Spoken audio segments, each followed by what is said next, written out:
Olá, sejam muito bem-vindos ao Caso da Semana. Aqui quem fala é o Dr. Sérgio Viana do canal Advanced MSK.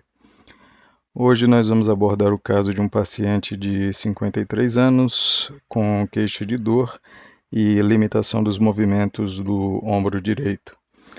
Nesse diapositivo nós vemos cortes coronais de ressonância magnética e o que chama a atenção é um espessamento do ligamento gleno-humeral inferior.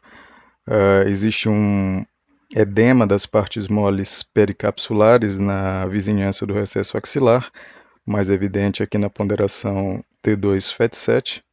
Nos cortes sagitais, o que nós percebemos é que existe um material de sinal anômalo na topografia do triângulo gorduroso subcoracoide. Nas imagens ponderadas em T1 existe um desaparecimento praticamente completo dessa gordura subcoracoide. No T2-FET7 nós percebemos que esse material se estende para o intervalo dos rotadores, circunda o tendão da cabeça longa do bíceps e está presente também ao longo da cápsula articular anterior. Nos cortes axiais voltamos a perceber esse espessamento da cápsula anterior, o espessamento do ligamento glenohumeral inferior, do recesso axilar da cápsula, o edema das partes moles pericapsulares, e nos cortes coronais nós voltamos a ver esse material hiperintenso em T2, que corresponde ao material fibrovascular, obliterando a topografia do intervalo dos rotadores com apagamento da gordura, com apagamento do ligamento córaco-humeral. Esses achados são típicos de capsulite adesiva do ombro. É uma condição também conhecida por ombro congelado. É muito comum que nós vejamos artigos em inglês chamando de frozen shoulder. Se caracteriza por um espessamento com contração e adesão da cápsula articular à cabeça do húmero, clinicamente com dor e redução da mobilidade articular de caráter progressivo.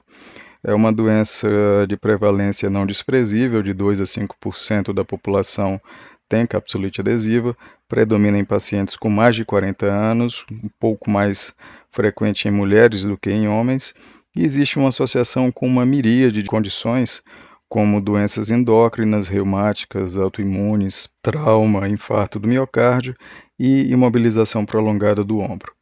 O diagnóstico é clínico, mas é um diagnóstico de exclusão. É necessário que a gente faça os exames de imagem para excluir outras possíveis etiologias.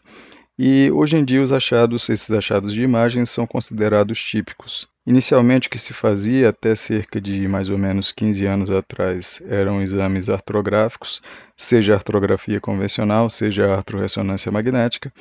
E o que nós percebíamos durante o exame era uma injeção laboriosa, era difícil de injetar, era duro, porque a capacidade articular era reduzida, menos de 10 ml, então você não conseguia distender muito essa cápsula articular e frequentemente ocorria extravasamento do meio de contraste. Hoje em dia o exame de escolha é a ressonância magnética, pode ser feita com contraste ou sem contraste, na maior parte das vezes hoje em dia sem contraste. Eu coloquei aqui entre parênteses e a ultrassonografia. A ultrassonografia é um método que, apesar de não estar estabelecido ainda, vem ganhando muita visibilidade, vem tendo uma grande quantidade de estudos recentemente mostrando que os achados da ressonância são reprodutíveis e existem alguns achados próprios da ultrassonografia, o que sugere que no futuro bem próximo ela venha a ter um papel bastante significativo no diagnóstico.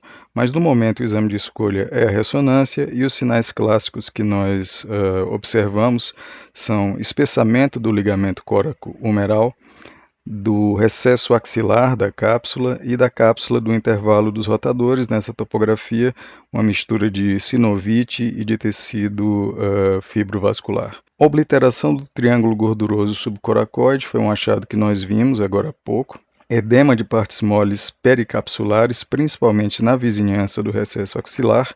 Essa cápsula espessada costuma apresentar hipersinal em T2 e quando você injeta contraste pode haver realce capsular. E esses achados são variáveis tanto em frequência como em extensão.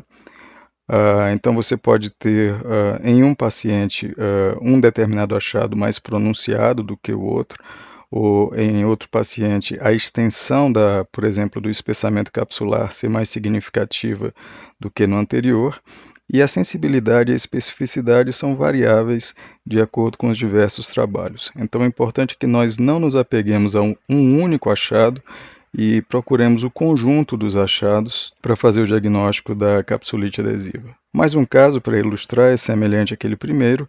Esse é um paciente de 51 anos de idade. Percebam o espessamento do recesso axilar da cápsula, com edema das partes moles pericapsulares. Isso é visível tanto nos cortes coronais como no corte axial. Muitas vezes, para mim, ao examinar uma ressonância magnética, o achado que primeiro me chama a atenção para a capsulite é esse edema de partes moles pericapsulares na vizinhança do recesso axilar no plano axial. E esse outro paciente é um paciente de 60 anos de idade, já veio com suspeita clínica de capsulite adesiva. O que nós percebemos nessa primeira imagem, ponderada em T1, é uma obliteração do triângulo gorduroso na vizinhança do intervalo dos rotadores. Existe um espessamento da porção mais lateral do ligamento coraco-humeral, que está mal definido, como estava mal definido naquele primeiro exame, e todas as outras imagens são pós-gadolínio. Percebam na imagem imediatamente inferior como existe um realce capsular bastante intenso e bastante difuso. No corte sagital nós percebemos novamente uma infiltração da gordura do triângulo coracoide, nesse caso com espessamento. Esse espessamento se estende para a topografia do intervalo dos rotadores.